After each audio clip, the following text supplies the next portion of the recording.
I think I've been to Nigeria the last few years quite a bit. The first time I went was in the 80s with Benson Idahosa. That's when you were only a little boy. There's one thing I don't like about what you said. It makes me feel old. I wish you did not say you were 14 or 16. I think, oh Lord, why did they have to remind me? I want to tell you just a few things about my experiences with Benson. How many of you heard of that man of God? Okay. How many have not? You have not. Well, he was very, very, very powerful. So when I was with him, I was there for 2 weeks in the 80s, mid-80s. We were in Lagos, Ibadan, Kaduna, and it was powerful what God did. But that man of God, very anointed, like beyond what I've seen in my lifetime. Truly. I had him come speak for me in Orlando. And he said, and I was just reminded by someone who saw the clip. He was preaching for me. He would wear these beautiful robes. And he gave me one every day. I looked like the Pope. One day it was a blue robe. The next day it was yellow. The next day it was green and yellow and blue. And it was wonderful because it was so hot in the meetings that all to do to get cool is just do this. Get some air flowing, you know. But Oral told me this now. I didn't see this part. But the president of Nigeria at the time had said to Benson, he said, we need rain. We have not had rain.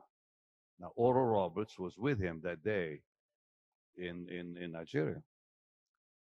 And he said to the president, you will have rain in 2 hours.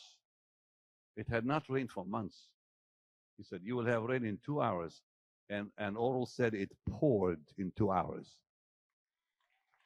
You just don't see that. But that man, I will never forget.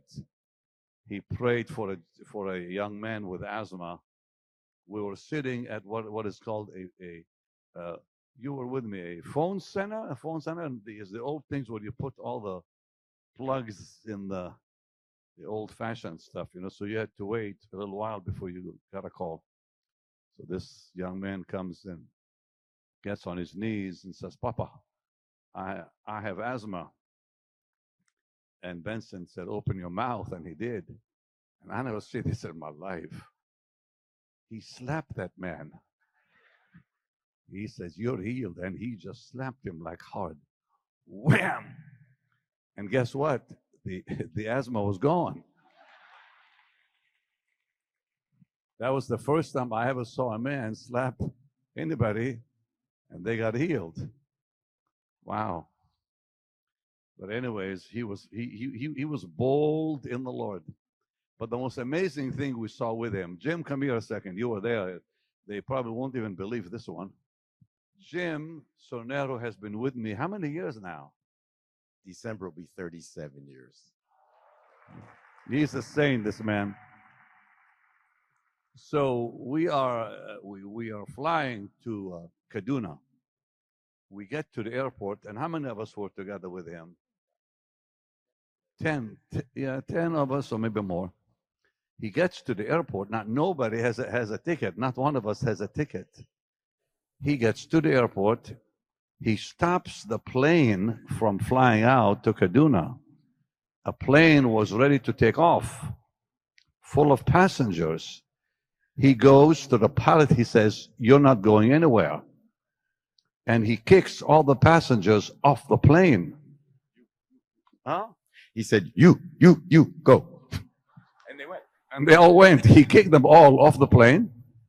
He says to us, come on, take the first class cabin. So we filled the first class cabin. And then he goes down, and there's a line of people had been kicked off by him. And he says, you go, you go, you go, you go, you go. And they fill the plane. Then he says, you go home. There was a few of them that could not get in. He looks at the pilot and says, now you can take off. I thought, what power this man has. He controls the airport. Things like that. So it was quite interesting, I must say. But he's in heaven now, and he left his impact on all of us.